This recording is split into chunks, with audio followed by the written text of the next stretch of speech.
मत तो 3 युगों से चला गया। सतयुग, त्रेता, द्वापर और ये 5,500 वर्ष का युग है। इनमें कालमती रहा है। काल शक्ति होती जाती रही देश समाज के सुधार के लिए, धर्म की स्थापना के लिए और दुष्टों के संहार के लिए और भक्तों की मदद के लिए। लेकिन कलयुग में ये दयाल शक्ति जिनको संत महापुरुष कहते हैं, ये इस कलयुग में आए। जब संत नहीं आए थे, किसी जीवात्मा का अवतार नहीं था। सब काल माया के देश में जो काल माया ने मिलकर पापों कर्मों की मिलोनी रचना यानी कर्मों का जाल बनाया, उसे में फंसा के रखा। लेकिन उस सदगुरु दयाल ने देखा कि जीवात्मा सब फंस गई, वापिस घर नहीं आई, तो उनको चिंता हो गई। लाग दया कोमल चित संतान, तो दया लगी उठी और संत महापुरुषों को भेजा कि जाओ मृत्युलोक मंडल में जीवात्माओं को जगाना। ये सब सो चुकी है। इनको नाम का सहारा देकर इनको जगाओ और नाम दूर सतरूप पकड़ाओ और इनको इनके घर जाने के लिए बलपूर्वक शक्ति प्रदान करो, क्योंकि अपने बल से नहीं आ सकती। अब समय सहयोग की आवश्यकता, तो सब तरह का सहयोग दिया। पहले जीवात्माएं बेहोश थी, उन्हें कुछ नहीं मालूम मैं किधर से आई हूँ, कैसे यहाँ फंस गई, किससे फंसा लिया, कौन मुझे निकालेगा, कौन आएगा, किधर से आएगा, कुछ नहीं मालूम, सब भूल गई। इसलिए संत महापुरुषों को अपनी जीवात्माओं के लिए परिचय देना पड़ा।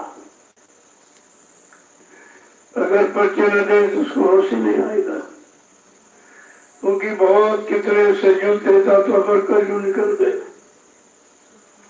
ये बराबर फंसी पड़ी है। तो जब पहले परिचय दिया कि हम आए हुए देश से जहां तुम्हारा धाम, तुम सबको घर पहुंचाना एक हमारा काम। कहा मैं किस धाम से आया हूँ, किस काम को करने आया हूँ, कौन सा नाम लेके आया। ये तीनों परिचय दिए। परिचय मिल जाने के बाद शंका खत्म हो जाती। अगर परिचय न देते तो ये कोई जीवात्मा जगी नहीं सकती थी। और परिचय देने में कितना समय लग गया। 10 जुलाई सन 1952 से 2012 तक सब परिचय ही दिया गया। अपने काम की और धाम की, जगह नाम की पूरी जानकारी, और कहा इसी नाम से काम होगा और किसी नाम से नहीं। ये भी कहा बच्चा जब तुम जय गुरुदेव नाम लोगे मैं तुमको मिलूंगा, मैं तुम्हारी मदद करूंगा। शंका किस बात की, लेकिन और किसी नाम से नहीं, इस नाम से मिलूंगा। तो स्पष्ट वादा नाम से हो गया और स्पष्ट वादा काम का हो गया कि जिनको मैंने नाम दान दिया, जब तक इन जीवात्माओं को उनके घर में ही पहुंचा लूंगा, मैं मानव शरीर को छोड़ के जाने वाला नहीं हूँ।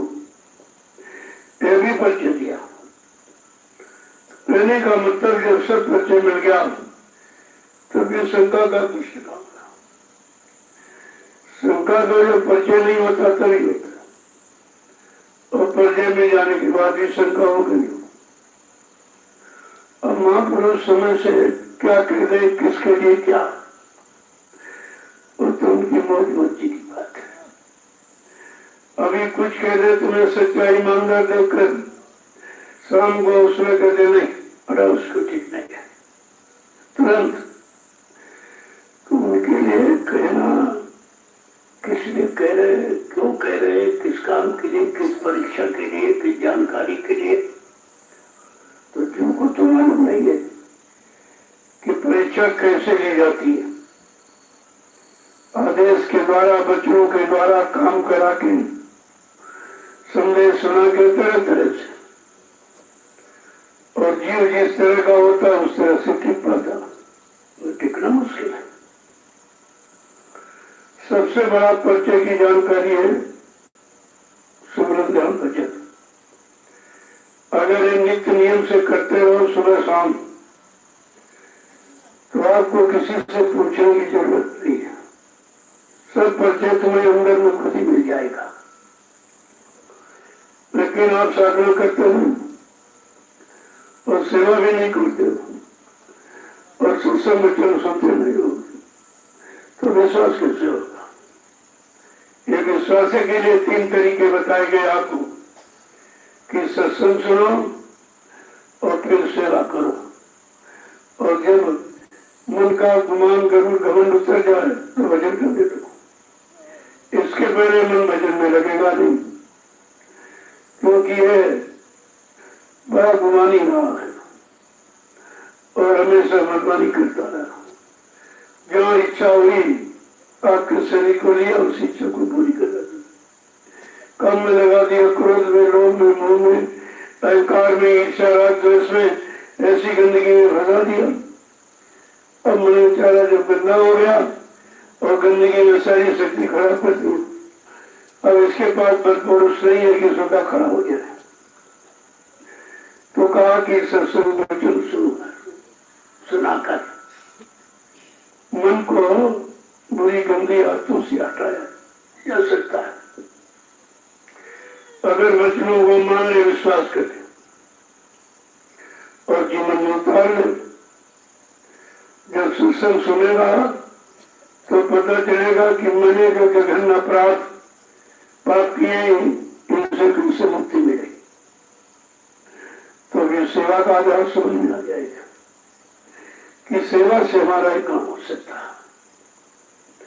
और तो कोई ऐसी युक्ति आपके पास है नहीं, और है तो भजन, उसमें आपका मन लगता नहीं, तो शरण करके सेवा बता दी, सेवा करो, सेवा करो, सेवा करो।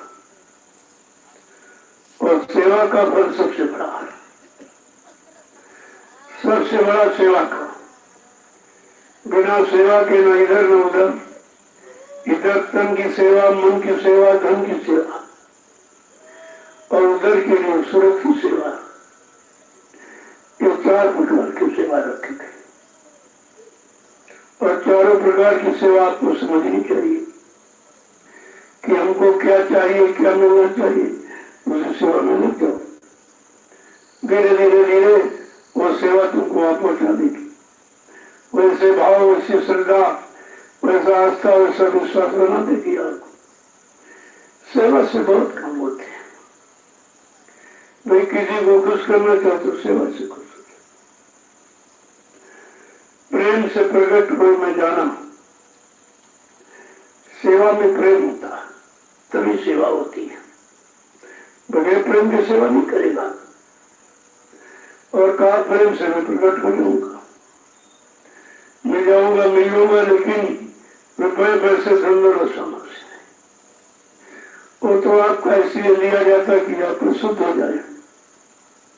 जब शुद्ध हो जाएगा और शुद्ध जगह, अच्छी जगह, परमार्थी जगह लग जाएगा, उसका मिलाप आपको मिल जाएगा। कहा गुण नहीं भूखा तेरे धन का, उन पर धन है नाम रतन का, गुण तेरा उपकार करना में भूखे प्यासे को दिया। ये उनका उपकार है कि तुम्हारा लेते उनको तो जरूरत नहीं है। जिसके बाद नाम की दौलत, नाम का खजाना, ये क्या करेगी? ये कागज की मुद्रा क्या उसके सामने है, लेकिन फिर भी तुम्हारा शुद्ध कर देते और सही सच्चे परमात्मा काम में लगा देते, उसका भी लाभ आपको दिला देते। वैसे पैसे से कभी परमात्मा किसी का नहीं बना, लेकिन सम्राट मालिक आज कागज की मुद्रा पर खुश है और आपका उसी मुद्रा से भी तमाम काम बना देते। कहने का मतलब ये है, जब तुम सत्संग सेवा और भजन को समझ लोगे तो फिर करने में मन लगने लगेगा। अभी आपने ये नहीं समझा कि सत्संग किसी ने सुनाया जाए, सत्संग का मतलब क्या, हमारे जीवन में इसका क्या काम है, सेवा क्यों कराई जाए, सेवा का क्या मतलब, सेवा से क्या काम होगा, भजन में क्यों बैठाया जाता, भजन से क्या होगा, क्या लाभ मिलेगा। जब ये करके आप जानकारी प्राप्त कर लोगे तब ये तुम्हारा सेवा में उत्साह लगने लगेगा। फिर आप सबके बदले सेवा करने लगोगे, चलो जितनी हो जाए उतना ही काम हो जाएगा। लोग एक दूसरे की बदले में सेवा करने लगे, चलो भाई कमजोर है इसके बदले में कर देंगे। तो जो जैसा होता उसको वैसे सेवा दी जाती, जैसा होने का मतलब जैसे कर्म करके आया है उन्हीं कर्मों के अनुसार सेवा बता दी जाती, तो कर्म जल जाते हैं, तो सब तरफ से मदद की जाती है। ये मदद सहयोग देने का तरीका है कि जीव की मदद कैसे की जाए, सहयोग कैसे दिया जाए। तो आपके साथ ये सत्संग सुनाने का, सेवा में लगाने का, भजन कराने का तरीका, और इन तरीकों से समझ लो तो आपको फिर कुछ नहीं करना, कोई भय नहीं रहेगा, निर्भय हो जाओगे। और जब तक निर्भय नहीं तब तक डर तो काल का है, दयाल का कोई डर नहीं। दयाल डराने नहीं आया, आपको डर से मुक्त कराने आया, निर्भय कराने आया कि काल माया का डर खत्म हो जाए। कहा अगर डरते हो तो मौत से डरो, मौत का डर रखो कि मौत तो निश्चित है, सत्य है, एक दिन जरूर आएगी और मौत से कोई बच नहीं सकता। राजा रंग धनीमानी पढ़ा लिखा पुरुष स्त्री पुरुष कोई मौत से कोई नहीं बचेगा, क्योंकि ये मौत का देश है। इसीलिए इसको मृत्यु मृत्यु देश भी कहते हैं, मृत्यु लोग कहते हैं कि हाँ मृत्यु एक दिन सबकी निश्चित है, लेकिन मृत्यु में जाने के पहले इस शरीर से काम ले लो, और ऐसा काम ले लो कि दोबारा मौत के झगड़े में आना ही ना पड़ेगा। जब भजन करके जीवात्मा पाक साफ निर्मल हो जाएगी और सेवा करके ये तन पवित्र पाक साफ हो जाएगा, तो जीवात्मा का ये मनुष्य मंदिर है शरीर, वो मंदिर गंदा है, इसलिए जीवात्मा बेचारी संकोच में बैठी है। जितने सत्संग सुन के और सेवा करके इस तन शरीर को निर्मल पवित्र कर लोगे, जीवात्मा खुश हो जाएगी। आज मेरे रहने का मकान साफ हो गया, बहुत गंदा था लेकिन साफ हो गया, बस उसी से अपना उधर की तरफ चलने लगती है। तो सब एक ही निशाना है कि जीवात्मा अपने घर पहुंचे। बहुत युग और काल निकल गए हैं, बेचारी फंसी पड़ी है, किसी ने सहारा नहीं दिया है। पहली बात तो किसी को जानकारी नहीं थी। कितने पहले युगों में जो ऋषि मुनि योगी मास और तारीफ शक्तियां आती जाती थी, उनको ये मालूम नहीं था। जीवात्मा का राज रहस्य किसी को नहीं मालूम, वो तो केवल जहाँ की जीवात्मा रहने वाली है उसी देश मंडल मुकाम से जब कोई संत महापुरुष आएगा और जीवात्माओं को पहचानता, जीवात्माएं हम तो जानते हैं, वही उनको जगाएगा, वही नहीं जाएगा। बाकी जितने आए सब काल माया का संदेश देते रहे, काल माया के बनाए जाल की बात बताते रहे कि ये करो वो करो, राज ले लो, पाट ले लो, धन ले लो, दौलत ले लो, सामान ले लो, पत पत्नी बाल बच्चे ले लो, ये तो सब तो कह रहे हैं, लेकिन जीवात्मा देने परमात्मा से मिले ये किसने नहीं बताया। और असली मानव शरीर का उद्देश्य यही है। मानव शरीर इसीलिए आपको मिला है। ये दोनों मानव शरीर में आते हैं, चाहे स्त्री तन हो चाहे पुरुष तन हो। संत महात्माओं का रिश्ता लगाओ तुम्हारी जीवात्मा से, शरीर से नहीं है। और शरीर दोनों चमड़े के, कोई चमड़े का है, उसको स्त्री तन पुरुष तन में बांट दिया, लेकिन जीवात्मा जो स्त्री में हुए पुरुष में। और संत महापुरुषों का केवल जीवात्मा के लिए आए, जीवात्मा से ही उनका रिश्ता है और संबंध है। और उसी को जगाने की युक्ति नामदान आपको दे दिया कि जल्दी से घर गृहस्थी परिवार में रहकर जो तुम्हारा एक कर्म कर जाए, कोई बेटा है, कोई बेटी है, कोई पति है, कोई पत्नी है, धीरे से कर्जा निपटा दो ताकि दोबारा आपको ना पड़े। अगर कोई कर्जा रह गया तो आपको फिर मानव तन में आना पड़ेगा। इसलिए सारी कर्जों को आपकी बाहर निकालने की कोशिश करो। जिनका जिनका लेन देन है, जिनका जिनका हमारे संबंध है और रहा है, तो उनका धीरे से कर्जा निपटा दीजिए सेवा के द्वारा। सेवा कर दो, कर्जा निपट जाएगा। अभी भोजन बना दिया, कपड़े धो दिए, और कोई परेशानी बीमारी गाड़ी आई तो अंतर्यामी दवा दे दिया। बहुत छोटे मोटे छोटी मोटी सेवा करके अपना कर्जा उतार दो।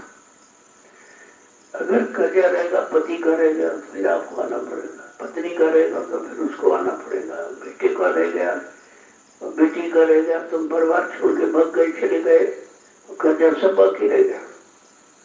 तो भागने से पीछा नहीं छूटेगा, क्योंकि काल बड़ा बलियार, बड़ा जबरदस्त है।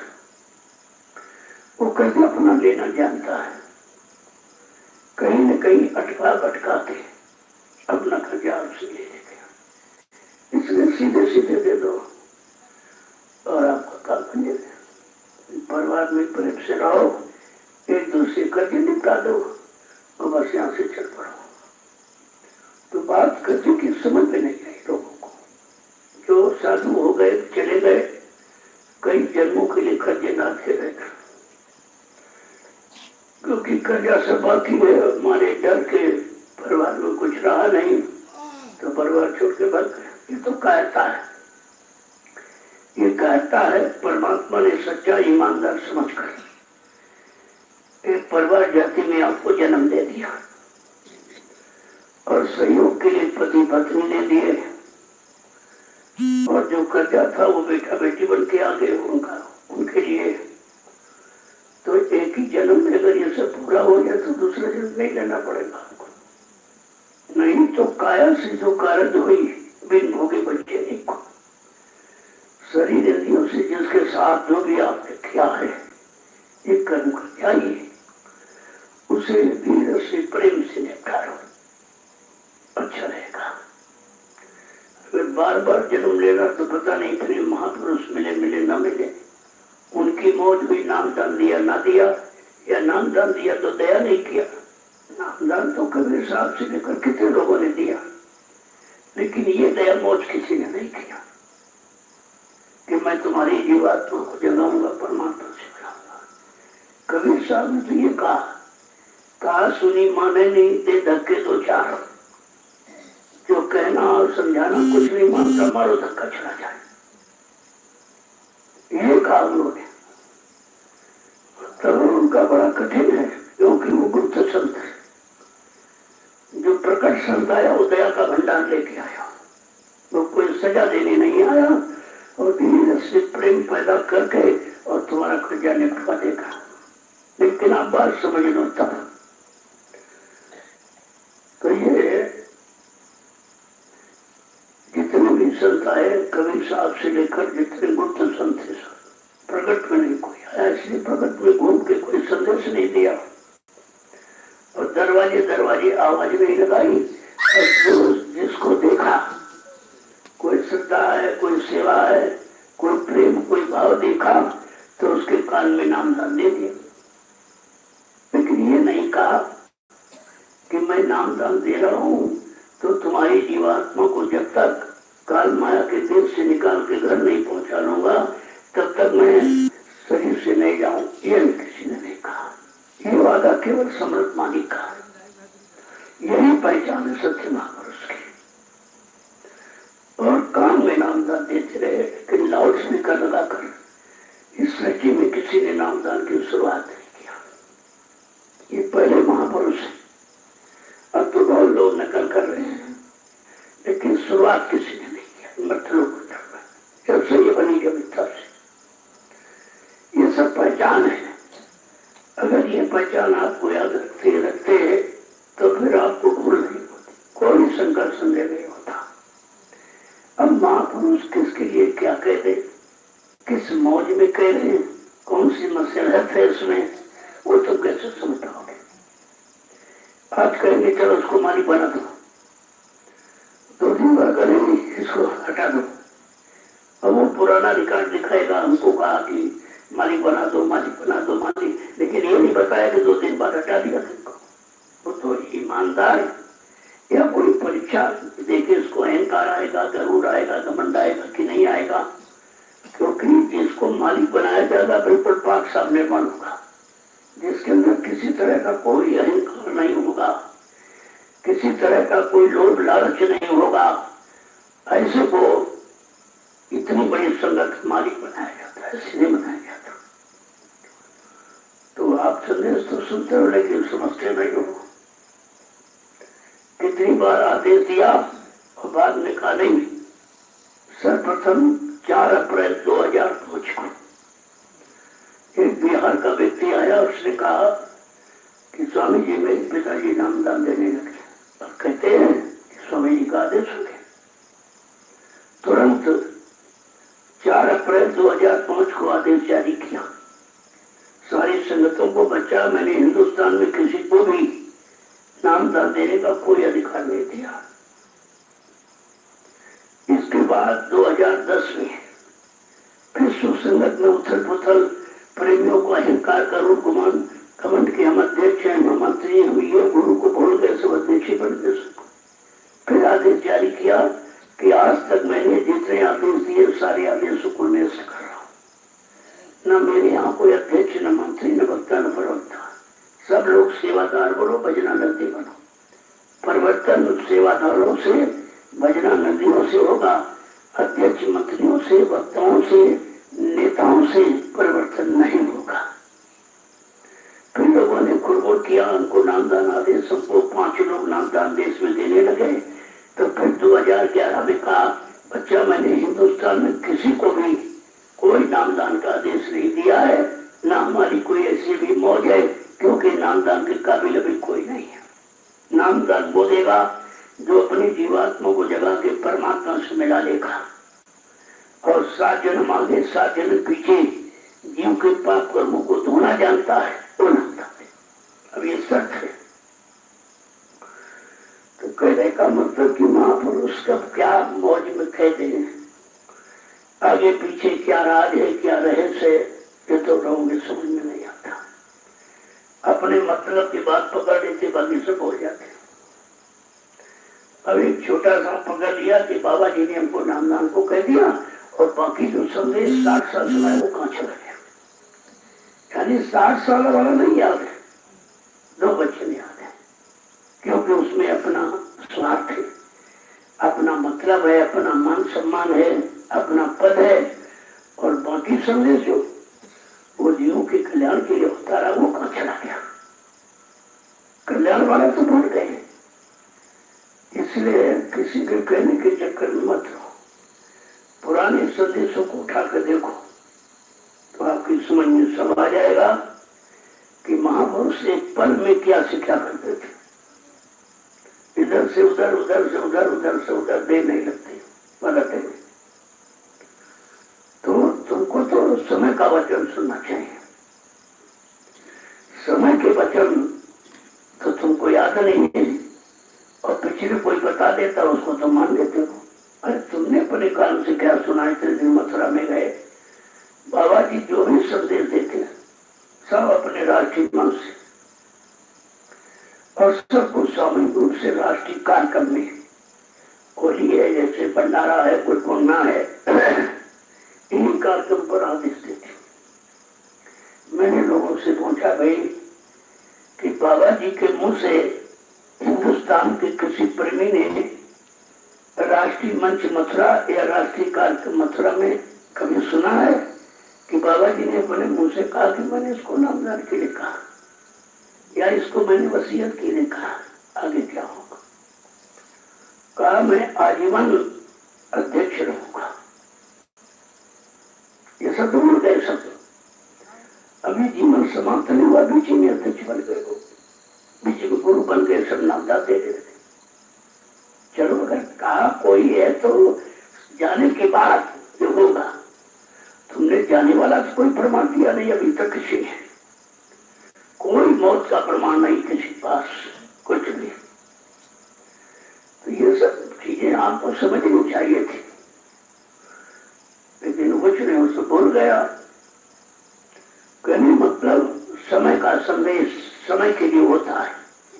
आज समय कुछ कह रहा है, स्थितियां परिस्थितियां कुछ कह रही हैं, तो उसके आधार पर कुछ कह दिया जाएगा।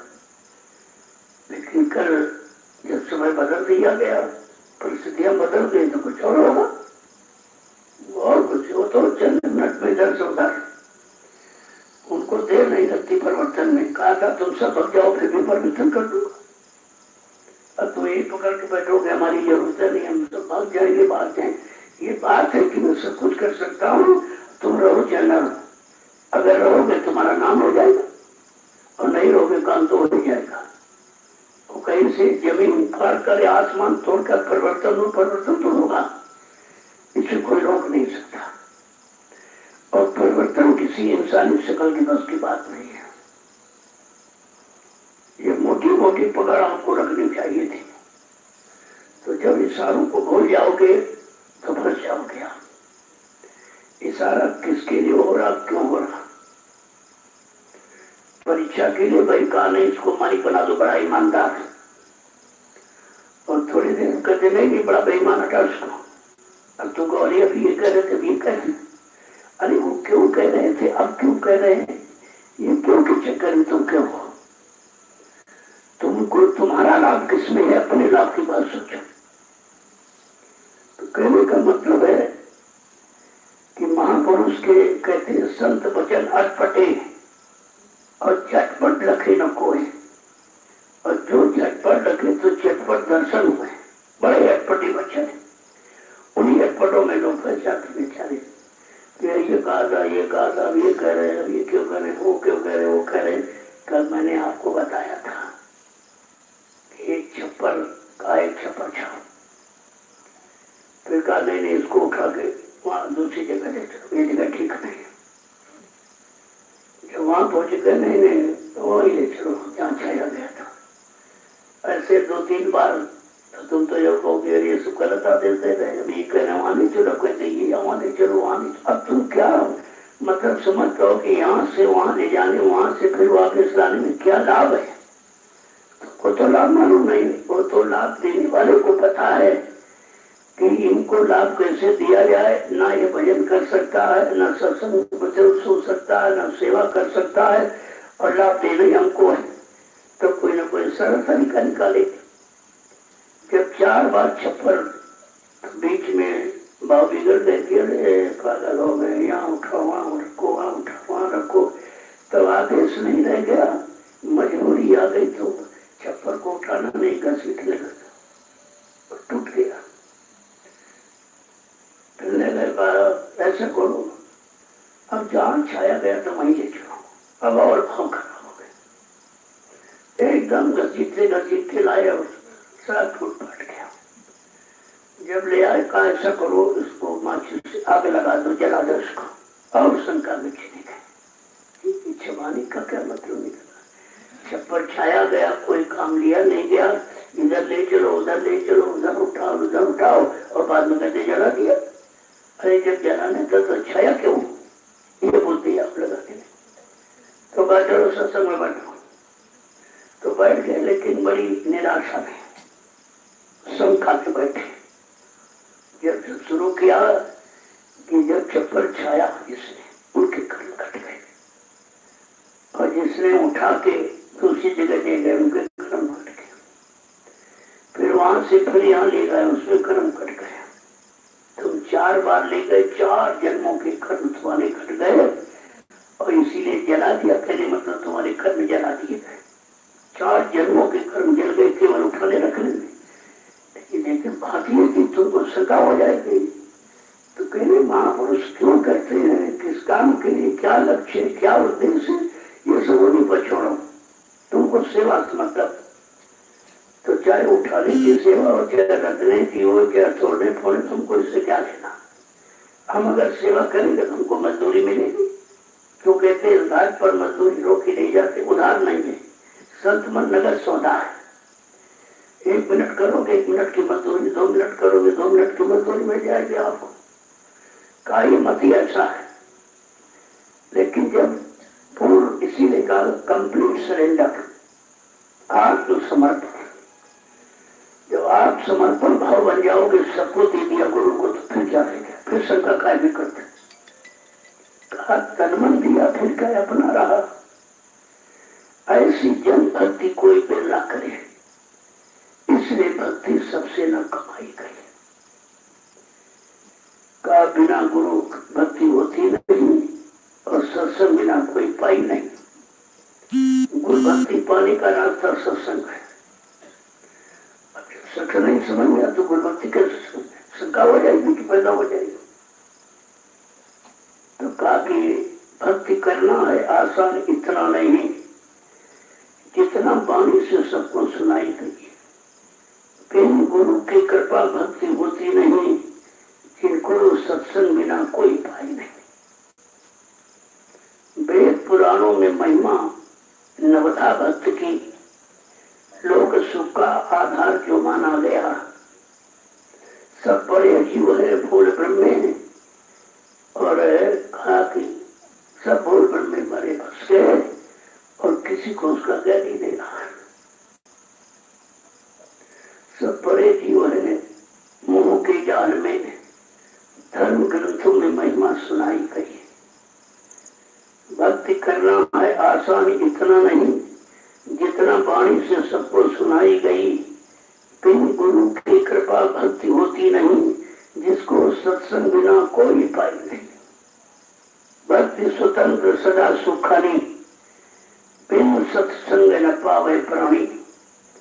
कि स्वतंत्र है सुख की खानी भक्ति, लेकिन गला सत्संग की, ये मिल नहीं सकती। इसका मिलना केवल सत्संग ऐसा स्थान जहां से भक्ति मिलती है, क्योंकि गुरु भक्ति सत्संग में है। तो महापुरुषों ने सब कुछ कहा है, सब कुछ सुना दिया। कहा भाई जिसने माना उसने जाना, और जाना उसने पहचाना, और उसने काम बना लिया देर से अपना। बाकी सब रह गए सिंहासन में भोल ब्रह्म में। तो आपको सत्संग इसीलिए सुनाया जाता कि शंका खत्म हो जाए, इधर की उधर की मत बनी। जब शंका समाप्त हो जाएगी तो बिल्कुल पाक साफ निर्मल हो जाओगे। फिर कोई सब इशारा हुआ, फिर समझ में आ गया, कोई आदेश मिला, फिर करने लग गया। अगर आदेश हुआ उस पर आप तर्क वितर्क कर रहे हैं, शंका कर रहे हैं, तो आदेश को कोई लाभ नहीं मिलेगा, क्योंकि लाभ शंका में चला गया। जब विश्वास है तब किस बात की शंका चली गई है। तो प्रेमियों को सत्संग के द्वारा उनको सही शास्त्र से रास्ते पर लाके खड़ा किया गया, और धीरे से सत्संग सुना सुना सुना सुना के उनमें विश्वास पैदा करा दिया। और जैसे विश्वास पैदा हुआ तो फट से आदेश में लग गया। आदेश पालन ही भक्ति है, आदेश पालन ही भजन है। कलयुग के जीव के लिए यही सर्वोपरि है। कलयुग के जीव कुछ कर ही नहीं सकता, इतना कमजोर है। तो ये मौका आपको मिल गया, कितना अच्छा ये मौका आपको मिला कितने दिनों के बाद। ये तीनों चीजें दर्शन मिल रहा है, सेवा भी कर रहे हो, भजन भी कर रहे हो। यहाँ आश्रम पर की रुचि है, घर में नहीं, क्योंकि घर में सत्संग तो मिलता नहीं है, तो मन और सेवा करते नहीं, वहां सेवा ही नहीं कोई। सेवा है तो बाल बच्चों के पालने की, वो सेवा नहीं है, वो तो कर्म कर्जे की अदायगी है। अब यहाँ है ये सेवा है, क्योंकि ये अपने लिए नहीं, दूसरों के लिए। जो मिट्टी डाल रहे हो, ये मिट्टी जब पड़ेगी, नींव बनेगी आश्रम की, तो ये तो कितने लोग आके, करोड़ों लोग आके बैठेंगे। इस मिट्टी का कितना बड़ा लाभ, एक जलिया मिट्टी की कीमत कोई अदा नहीं कर सकता। कितने बड़े भव्य इमारत की स्थापना होगी, जब तक आश्रम की नींव रहेगी, यहाँ लोग आते जाते रहेंगे, सुमरन ध्यान भजन करेंगे, सेवा करेंगे, वो लाभ उन प्रेमियों को मिलेगा जिन्होंने मिट्टी डाली। भाई मिट्टी पर तो ये इमारत बनेगी, कोई आसमान में थोड़ी बनी है। तो ये मिट्टी मत समझो, तुम्हारा शरीर एक दिन मिट्टी हो जाएगा। मिट्टी में शरीर को मिट्टी में मिलने के पहले इस मिट्टी से शरीर को सार्थक बना लो। शरीर के द्वारा किए पाप कर्मों की अदायगी करा दो, तो कभी इतनी मिट्टी समझना। एक आदमी आया, बड़ा बीमार था, पागल हो गया था। वो उसके पिता रेलवे में ड्राइवर थे, हमारा बहुत दवा कराई, ठीक नहीं हुआ। हमने कहा मिट्टी, इसी को मिट्टी डालो, जाओ तुम भर के इसके सिर पर रखो, तो सिर का भूत उतर जाएगा। और इसके लिए मिट्टी से शरीर को खो, जिससे नहाया जाता है, ऐसे मरो। तो 8 दिन किया, वो पागल ठीक हो गया, मिट्टी से ठीक हो गया। देखो मिट्टी की महिमा है, वो मिट्टी नहीं है जो अपने खेतों में आप दिख रहा, ये वो मिट्टी है जिसे तमाम शरीर मिट्टी हो जाने के पहले अपने कर्म कर्तव्यों को उतार लेंगे। तो वो कितना बड़ा राज है इसमें,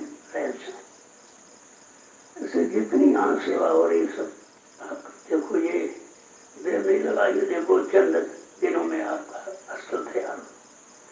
किसी को नहीं मालूम था ये क्या हो रहा है, तो मैंने किसी को बताया भी नहीं, क्योंकि बताने में सिवा शंका के और तुम कुछ कर नहीं सकते। जब बन के तैयार हो गया, मैंने कहा अरे भाई एक मंच बनवा लो, एक मंच।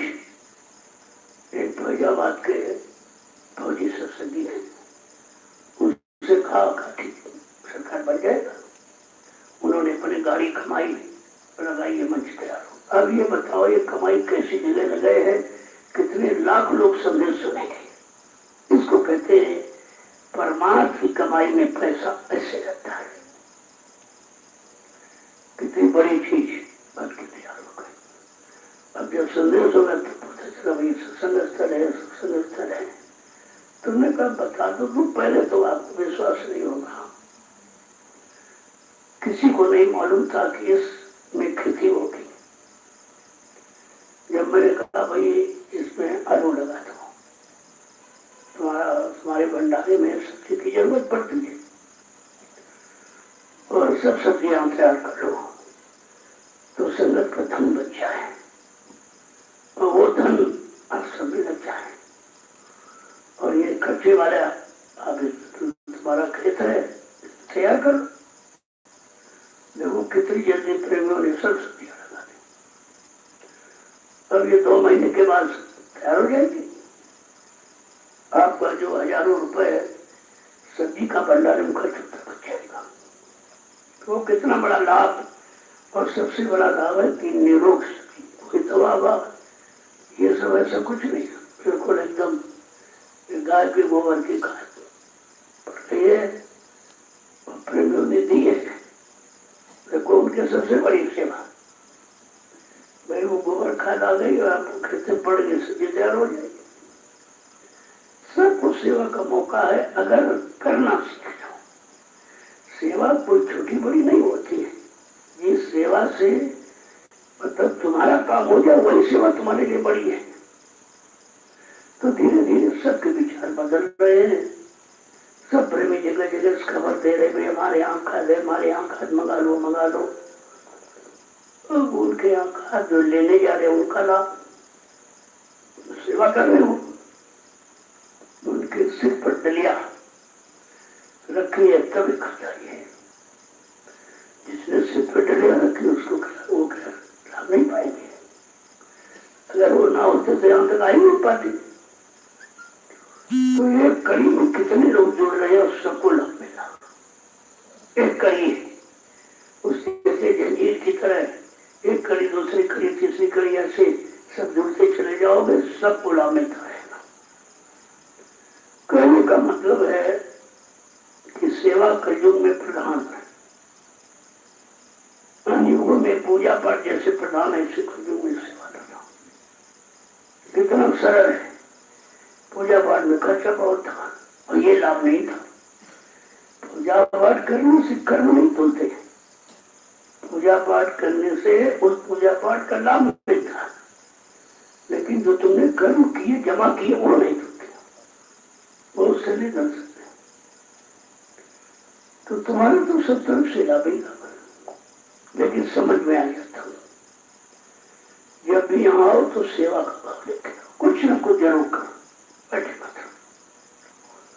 कुछ न कुछ शरीर से करते रहोगे, शरीर के कर्म धोते रहेंगे और तुम बैठ गए तो कुछ नहीं होगा। यहाँ बैठने लेटने का लाभ नहीं है, यहाँ तो कुछ न कुछ करने का लाभ। कुछ नहीं, पेड़ों को पानी पिला, अरे भाई रोटी खाओ, रोटी परो, ये सब सेवा तो है। जो ये कहे सेवा नहीं करते तो वो झूठ है। इतनी सरल से सरल सेवा है, वो भी करके आप लाभ उतना ही पा सकते हो। जैसे आपने बैंड देखा, बैंड बाजा, बैंड बाजों में सब तो स्वर निकालते, एक भोपू रहता, बाद में केवल भो की आवाज करता, कुछ नहीं करता, और पैसे उसको रोज नहीं मिलते, तनख्वाह उसको रोज नहीं मिलती है, क्योंकि उसी टीम में वो भी सम्मिलित है। इस तरह से सेवा छोटी बड़ी पहले के सेवा के लाइन में आप खड़े हो, सेवा में लगे हो तो लाभ आपको उतना मिलेगा, ऐसा नहीं है। अब तुमको नहीं मालूम है कौन कैसे कर्म करके आया, अगर धन से खराब कर दिया तो धन आपको सेवा में लगा देंगे, उससे तुम्हारा काम। और शरीर से किया तो शरीर से लगा देंगे। कोई जवान बाणी से किसी को उल्टा सीधा कह दिया, निंदा आलोचना कर दिया, बदले अश्लील शब्दों का प्रयोग कर दिया, तो वो भी तो कर्म दोष है। वो अपने समय के सत्य वचन के प्रचार में लगाकर तुम्हारा वाणी संबंधी खजाने कर दिया जाएगा, जो यहाँ सृष्टि में किसी ने नहीं किया। यहाँ तो हर कर्मों की सजा का विधान है। लिखा, काया से जो कार्य हुई बिन भोगी बचे नहीं कोई। शरीर इंद्रियों से जो भी आप करोगे उसका फल भोग आपको भोगना पड़ेगा। लेकिन संतों ने कहा नहीं, संत लेख पर लेख मारे, मेटे अंक कुंक बाल की, जो तुम्हारे मस्तक पर ब्रह्मा ने कादा लिख दिया कि ये सजा वो कहते संत महापुरुष उस पर भी अपनी रेख मार देते हैं और सेवा में लगाकर उसको उस कर्मों का भुगतान बचा देते हैं। ये सृष्टि में उनको और किसी को अधिकार नहीं। और आपको समय मिल गया, शरीर मिल गया, अधिकारी मिल गए, अब केवल अपना अधिकार लेना है आपको, उस सेवा करके ले लो। बिना सेवा के तो कोई चीज कोई देता नहीं है। जय गुरुदेव, जय गुरुदेव, जय गुरुदेव, जय गुरुदेव। नाम किसका? जय गुरुदेव। नाम किसका? प्रभु का प्यारा नाम। अब आप लोग खड़े हो जाओ। खड़े होने का मतलब ही जो सुनाया, बताया, समझाया गया उस पर खड़े हो जाओ। अब उस पर रखने की, बैठने की जरूरत नहीं है, खड़े रहने की। जाओ, ये ना कोई इच्छा की मालिक फिर बढ़ा दे। दरबार में आते जाते रहोगे, काम बनता रहेगा, क्योंकि संसार शरीर परिवार में रहकर आप कोई काम नहीं बना सकते हो और कर्म कर्जा चढ़ा सकते हो, लेकिन ये दरबार तुम्हारे कर्म कर्जे के उतारने का है। इसीलिए सतगुरुलाल ने अपने दरबार की महिमा बताई कि आए शरण तजो नहीं थाई, जो शरण में आ जाएगा उसको छोड़ा नहीं जाएगा और खाली नहीं जाने दिया जाएगा। तुम्हारे साथ कोई न कोई लाभ, कोई गठरी बात दी जाएगी। अब ये है जाती रही भावना जैसी, गुण मुहूर्त देखी जो जिस भावना में आया है गुरु उसको उसके शकल में निकाल देता है। अनंत रूप है। किस मनुष्य पुल पर बैठकर कैसा काम शुरू करा दे। कहते सब घट भीतर साइया सुनी सेज कनो न कोय, वह घट धन सरायो या घट प्रकट हुए। कहा सब घट में जीवात्मा मालिक का अंश है, लेकिन कहा वो घट धन है जिस घट से मेरा संदेश प्रसारित होता है, वो घट मेरा ही घट है। ये चित्त बराबर ध्यान में रखनी चाहिए। कौन है क्या है इस चक्कर मत लो। तुम्हारा काम कहां से हो रहा, गुण वचन कहां से प्रसारित हो रहे, गुण वचन की याद कहां से कराई जा रही है, जो तुम्हारे लाभ का केंद्र है उसकी पकड़ करो। बाकी इधर उधर जाको ताकोगे तो भ्रम हो जाएगा। अरे मनुष्य बोध तो किसी जाति में तो पैदा ही हो गया, आत्मा तो है नहीं, लेकिन तुम उस जाति में गिनोगे। इस जाति में बच्चा पैदा हुआ, इन घराने में पैदा हुआ, ये माँ बाप थे उसके, ये थे वो थे, लेकिन उनका मृत्यु मंडल में आने का कारण कुछ और है। वो सांसारिक इंद्रियों के भोगों के काम करने नहीं आए हैं, भोगों में फंसे जीवों को निकालने के लिए आए हैं। अगर मनुष्य शरीर में ना आए तो आप बोली भाषा नहीं समझ पाओगे। तो ऐसे कहा उनका शरीर नहीं है, केवल शरीर तुम्हारे वास्ते धारण किया है कि जब मनुष्य शरीर में आएंगे तो तुमको भय और चिंता और किसी तरह का और कोई वो नहीं रहेगा। अपनी बात करे तो भाई वही सुनेंगे, मैं सुना देंगे, बता देंगे। अगर मान लो मनुष्य शरीर लेके ना आए, पशु पक्षी में तो कैसे बोली भाषा समझो, या कोई शरीर न धारण करे आवाज दे तो आपको भी भूत आ गया, भूत आ गया, तो तुम समझोगे कैसे। तुम्हारे समझाने के लिए कहा गुरु ने मानव तन धारण किया है नहीं, गुरु ने कहते हो पुरुष पावर है जो मनुष्य बोल पर बैठकर शक्ति का इजहार करता है। गुरु अगोचर छिपी हुई शक्ति चले चले में काम करते हैं। तो अगर इन वचनों को पकड़ कर रखो तो सबका खत्म। हमें किसी से क्या लेना, वो किस नाम के हैं, किस गांव के हैं, किस जाति के हैं, क्या भाई हमारा काम कर रहे कि नहीं कर रहे। जो मेरा काम कर रहा वो मेरा है। जब डॉक्टर के पास जाते हो जाति पूछते हो, मास्टर के पास तो जाति पूछ, प्रधानमंत्री मुख्यमंत्री को जाति पूछता है। जाति पाति तुम यहाँ पूछ रहे हो, झगड़े झंझट पैदा करती हो। तुमको मतलब की वस्तु ली अपने घर आ गए, बाजार में जाते हो, मार्केट में खरीदने किसी जात पूछते हो, क्योंकि तुम्हारा उद्देश्य वस्तु से है। ऐसे तुम्हारा उद्देश्य होना चाहिए कि हमारा लक्ष्य की पूर्ति होगी कि नहीं हो, हमारा काम कहां से हो रहा। निशाना जब इस तरह कर रखोगे तो कोई फर्क नहीं होगा। जय गुरुदेव, जय गुरुदेव, जय गुरुदेव। नाम किसका? प्रभु का। जय गुरुदेव। नाम किसका? प्रभु का। प्रभु का प्यारा नाम। जोर से बोलो, सब मिल बोलो, बोलना होगा, तभी से बोलो, दुख दर्द हरेंगे, सब कष्ट हरेंगे, सुख शांति भी देंगे, सबके दाता, सबके मालिक, प्रेम से बोलो, ये नाम नहीं इंसान का, नाम है प्रभु ये नाम नहीं इंसान का, काम है प्रभु का। जय गुरुदेव। तो जब भी सत्संग में आओ एकदम सादगी में, जितने महिलाएं बेटियां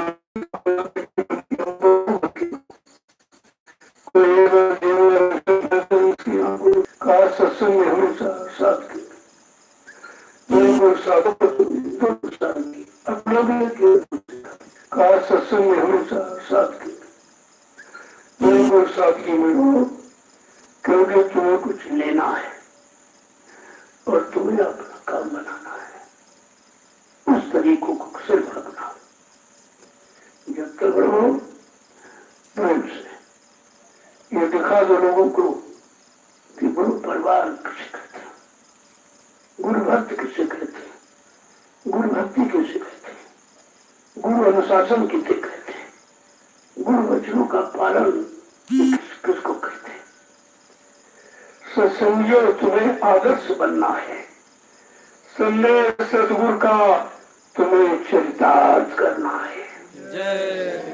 जो आज तक संदेश आपको दिया गया 10 जुलाई 1952 से 2012 तक, उसको चरितार्थ करके दिखाना है, तब आपकी गुरुभक्ति मानी जाती है। कभी को गुरु भाई करते हैं तो रोज लड़ाई, तो ये गुरुभक्त कैसा हो? गुरु भाई बहन हो तो वही भाव, जो बहन है उससे बड़ा गुरु है, जो भाई उससे कई लाख गुना गुरु भाई बड़ा, जो कि उधर का साथी। ये जीवात्मा जब मनुष्य से निकल कर उधर जाएगी तो आपस में पूछेगी, भाई हम तुम एक ही गुरु के शिष्य, तुमने झगड़ा क्यों किया, तुमने ये क्यों कहा, तुमने ये क्यों कहा, तुमने ऐसा काम क्यों किया, चोरी क्यों किया, धोखा क्यों किया, बेईमानी किया क्यों? ऐसा उधर पूरा हिस्सा होता। इधर तुम इस शैतान मन को खुश करने के लिए जो कुछ करते हो, ये सब अपराधी है, और अपराधी मन कभी तुमको सच्चे अच्छे रास्ते पर नहीं खड़ा करेगा। कहा सत्संग में आओ तो यहाँ भी खड़बड़ करता है, यहाँ भी मतलब तरह तरह के झगड़े झंझट पैदा करता है, लेकिन जब सील क्षमा संतोष मेरा विवेक धारण कर लोगे तो ये कुछ नहीं करेगा, क्योंकि काम क्रोध लोभ मोह अहंकार की काट है सील क्षमा संतोष मेरा विवेक। तो ये 5 आवे तो फट से काट लगा दी भी कट जाएगा। जब काम आवे तो सील जमा करो, सीधा चला जाएगा, और क्रोध आए तो क्षमा धारण करो, चला जाएगा। देखिए, लोभ आए तो संतोष धारण करो कि जो मालिक ने दिया वही बहुत है, क्योंकि जब साथ जाएगा नहीं तो ज्यादा बटोर के क्या करोगे? और उसी बटोरने में ही समय जा रहा है। और इनको बेचारों को नहीं पता है कि ये तुम ईंट पत्थर क्यों इकट्ठे कर रहे हो, तुम्हारे काम आने वाले नहीं है, ये मिट्टी है। कबीर साहब ने इशारा किया था, ये माया किनकी भई जामे जग बौराना हो, का सारे संसार को पागल बना के रखा है और ये किसी की नहीं होगी। क्यों? ये लक्ष्मी विष्णु की पत्नी, तुम्हारी कैसे बन जाएगी? वो विष्णु की विष्णु की पत्नी है, विष्णु के पास रहेगी, तुम्हारे पास आएगी, खुश करेगी, चली जाएगी, रुलाएगी, खुश करेगी, रुलाएगी, सुख कर बस यही काम उसका। तो ये है मतलब, अगर समझ में आ जाए तो जल्दी काम हो जाए, बहुत जल्दी काम हो जाए। रविदास जी का नाम सुनो, देखो महात्मा जाति में रविदास जी जात के समाज थे, और मीरा चित्राणी थी, तो क्या चमार को गुरु बनाया था? उसने ज्ञान को गुरु बनाया था। जात में पूछो साधु की, पूछ लीजिए ज्ञान, मूल करो तलवार का पड़ी रहने में। जैसे म्यान चमड़े की होती है, तो म्यान से तुम्हारी लड़ाई थोड़ी लड़ सकते, तो तलवार से लड़ी। इस तरह से शरीर से नहीं, जो शरीर में दिव्य ज्ञान है वो ज्ञानी गुरु है। तो लोगों ने कहा ये मीरा पागल हो गई, चमार को गुरु बना दिया चमार ने। तो रद्दा जी पुराना जूता, देखो जाति कर्म नहीं छोड़ते, तभी तो आपको तुम्हारी जाति परिवार में रख के तुम्हारा काम करा देंगे। तो पुराना जूता बनाते थे, 1 पैसा। बड़ी गरीबी आ गई भाई, पैसे से कैसे कुछ, कभी आया कभी नहीं आया।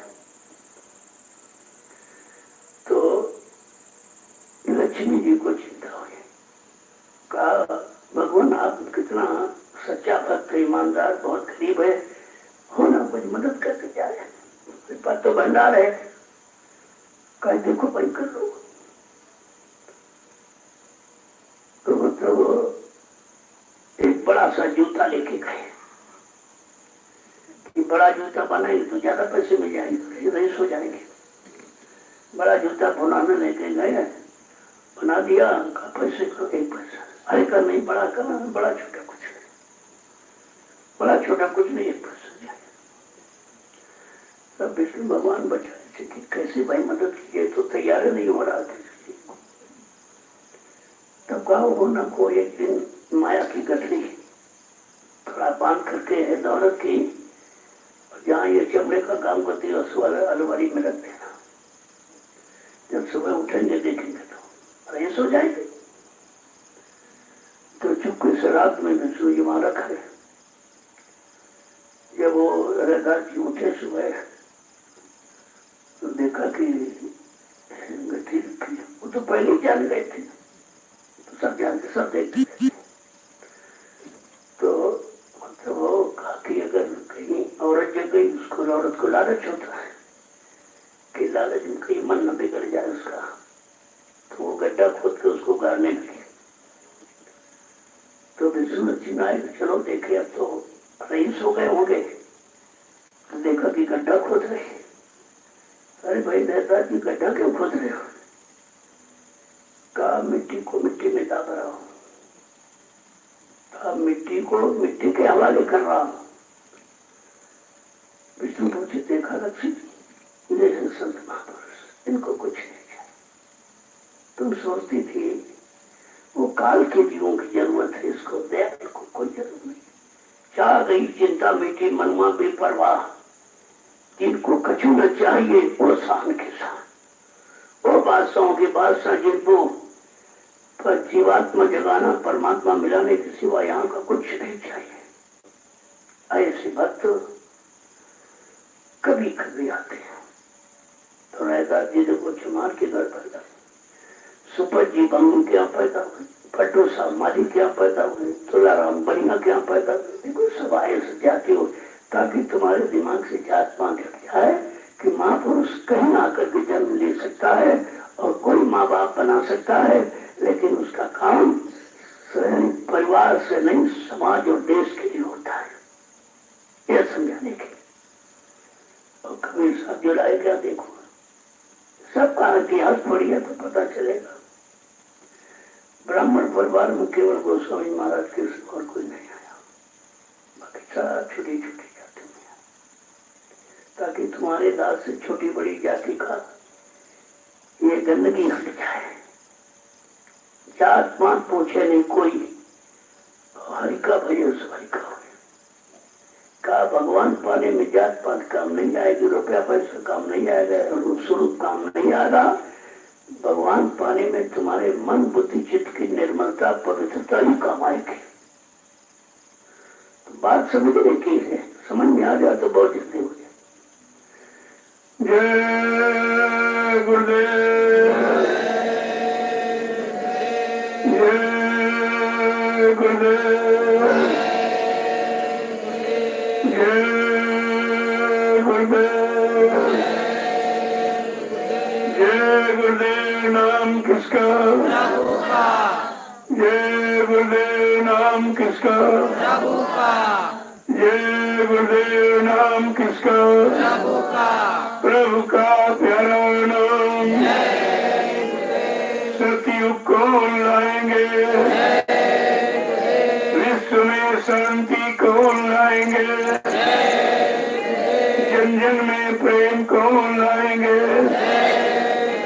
स्वामी जी का कहना है शाकाहारी रहना है। क्या खाने से हुए खराब, अंडा मछली मांस, क्या खाने से होगी भलाई, साग सब्जी दूध मलाई। अब कुछ होने वाला है, वक्त बदलने वाला है। जो अभी समझ न पाएंगे, वो बार बार पछताएंगे।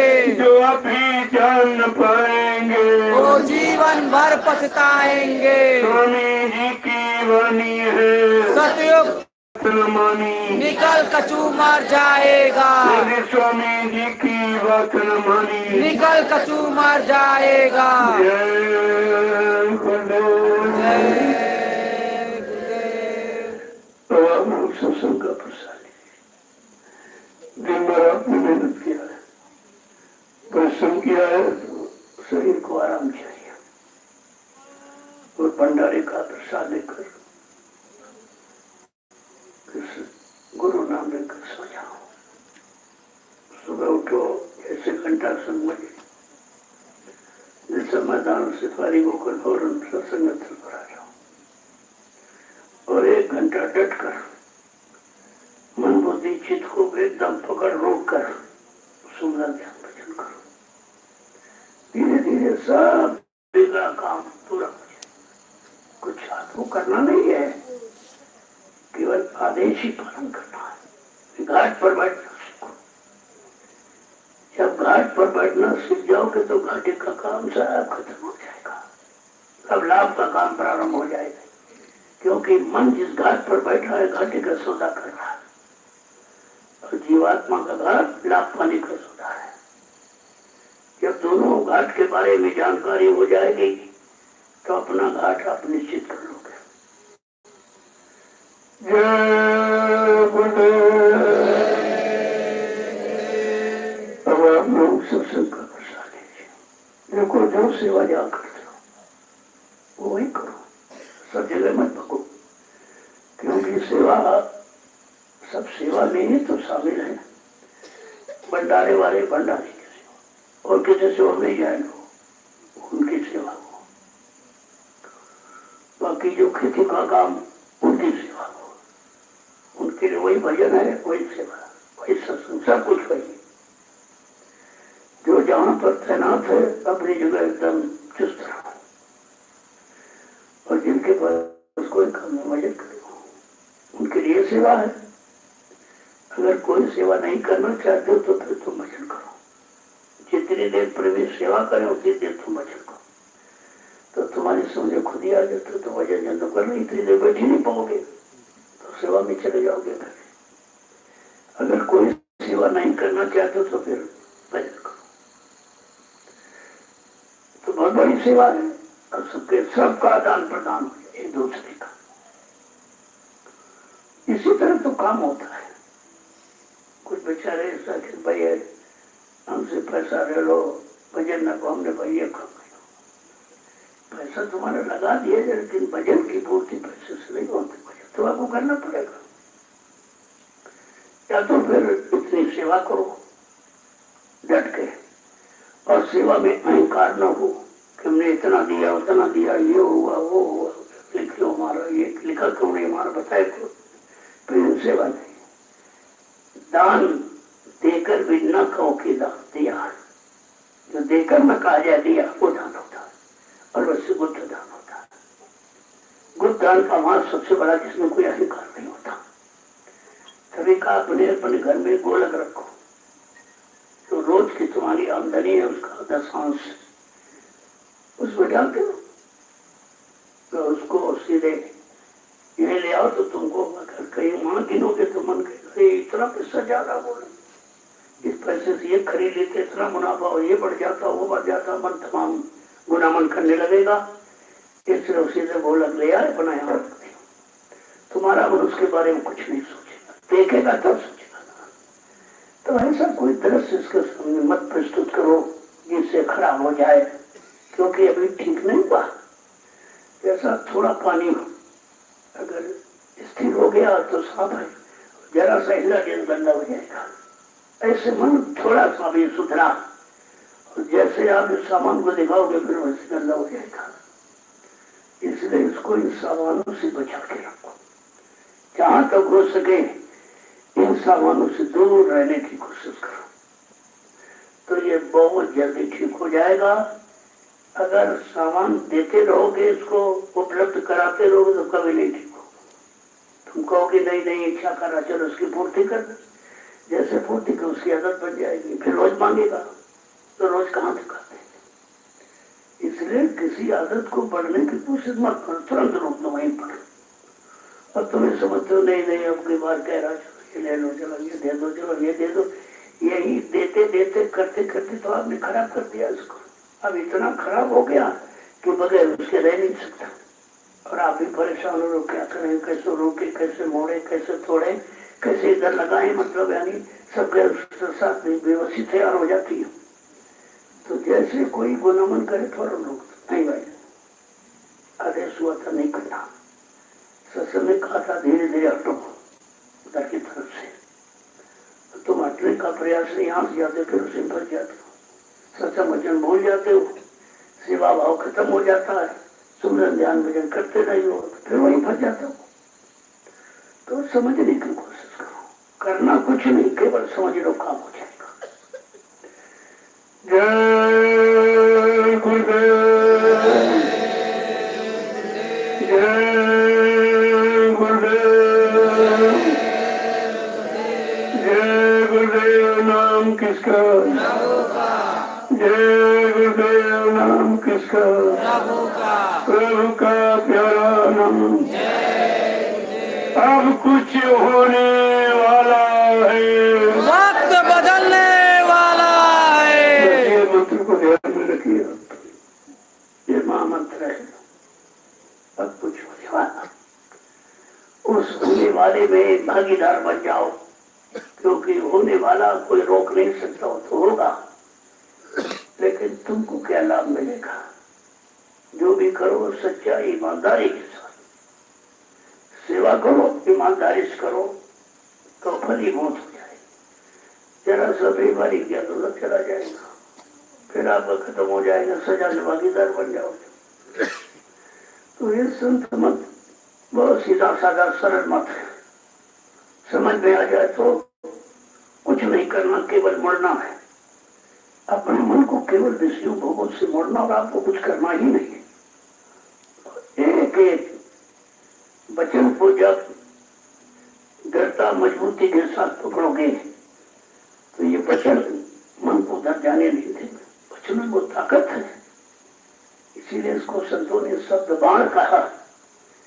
यह ऐसा बाण है जाके लगी शब्द की चोट, जो भय सतगुरु की ओट। जिन्होंने सतगुरु का सहारा लिया और नाम बाण को आगे रखा, उनका काम कर लो, मुँह कर कुछ नहीं कर सकता। साधु सिंह समान है, गरजे अनुभव ज्ञान, काम क्रोध लोभ मोह छोड़ भगे मैदान। दिखाई नहीं, अगर साधु हो जाओ, साधु माने दाढ़ी बाल लाल पीला सफेद कपड़ा नहीं है, साधु माने तन मन वचन इंद्रियों को साध लो, वो साधु है। बड़ी सच्ची परिभाषा सीधी साधी। आपको तो गृहस्थी में साधु बना दिया गया, और यहाँ इसीलिए आपको बुलाया जाता है। कभी 1 महीने, कभी 2 महीने, कभी 4 महीने, कभी 6 महीने, धीरे धीरे धीरे गृहस्थ आश्रम से आपको विरक्ति सिखाई जाए कि बाल बच्चों को कैसे छोड़ोगे, कैसे निकल पाओगे। कभी 2 दिन के लिए, कभी 1 सप्ताह के लिए, कभी 1 महीने के लिए, 2 महीने के लिए। धीरे धीरे जब तुम्हारा 1 साल का हो जाएगा, फिर आपका मन पक जाएगा, फिर उधर जाने के लिए तैयार नहीं होगा। और अभी तो 2-4 दिन में बेचैन हो जाते हो, क्योंकि बहुत दिनों से वहां रह रहे हो। वहां की रहने का असर है मन पर, यहाँ की रहने कहने का असर नहीं डाल पाए और तभी आपको निर्भाव नहीं बनता है। जय गुरुदेव। अब आप लोग सत्संग का प्रसाद लीजिए। ये सायंकाल का लघु सत्संग 88,000 ऋषियों की तपोभूमि नैमिषारण्य में बराबर आपको याद रखना चाहिए। ये वही जमीन है जहाँ पर 88,000 ऋषियों की तपस्या की थी। आज उनकी तपस्या का फल जागा है। जो सदगुरु की वचन, सदगुरु की वाणी का इसके उनके वायुमंडल में प्रसारण हो रहा है। जो उन्होंने इसको शुद्ध किया था, आज उसका फल उनको भी मिलेगा। जमीन तो शुद्ध कर ली तपस्या से। अब जब तक इस पर कोई अच्छा काम नहीं होगा तो तपस्या का मतलब है क्या? उनको कहाँ मजदूरी मिलेगी? उन 88,000 ऋषियों की मजदूरी मिलने का समय आ गया है। इसीलिए इस भूमि पर सतगुरु धाम की स्थापना होने जा रही है। ये चीज आपको याद रखना चाहिए। नैनी धाम में सतगुरु धाम बिल्कुल नई आवाज है, नया जय घोष धीरे धीरे सारे हिंदुस्तान में फैल जाएगा, क्योंकि आज तक ये काम किसी ने किया नहीं है। मैं तो विचार करना चाहिए कि तुमको कितने बड़े काम में सम्मिलित किया जा रहा है, कितने बड़े काम में लाभ पाने के भागीदार बनाया जा रहा है। तो दिन ध्यान देना चाहिए आपको सब चीजों पर। जय गुरुदेव।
बिगड़ी बनाने समझ शुरू से आदमी को मैंने सब बना दिया बिगड़े वाले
केला कम कम घुसा कैसे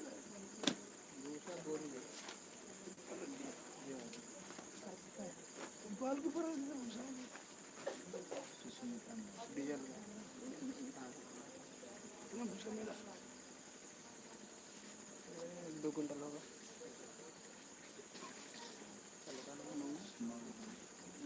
समय ये 500 का डलवाए हैं वापस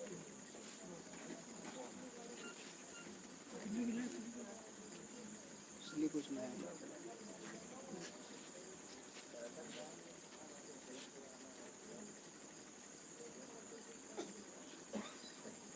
मामा ने खा सकते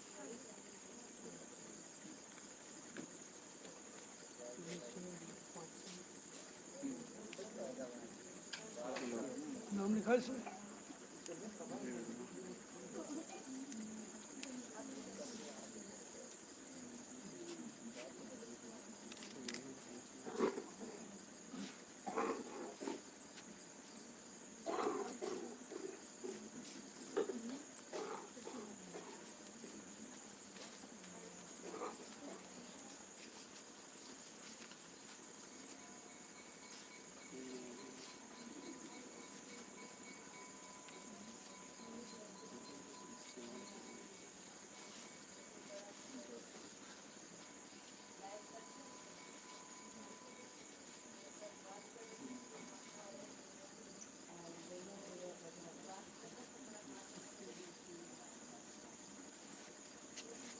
क्या बनाते हो सियारी पिताजी मड़ई वड़ई और पूरे हाथ से बनाते हैं तो बूंदी के दूध से 3 जेट बनाओ जो फूस आया कट के उसका काम ये बनेगा और क्या बनाओगे नहीं यही करो सिक्के में मकान बना एक लाइन से सब बना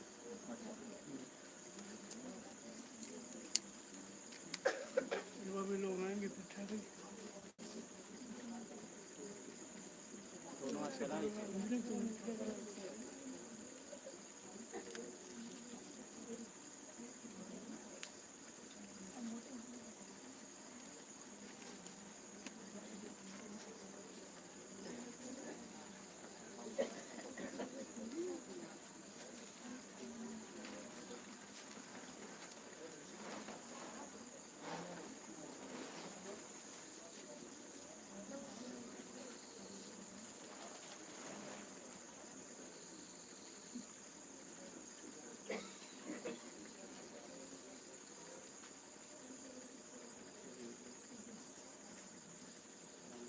लगता है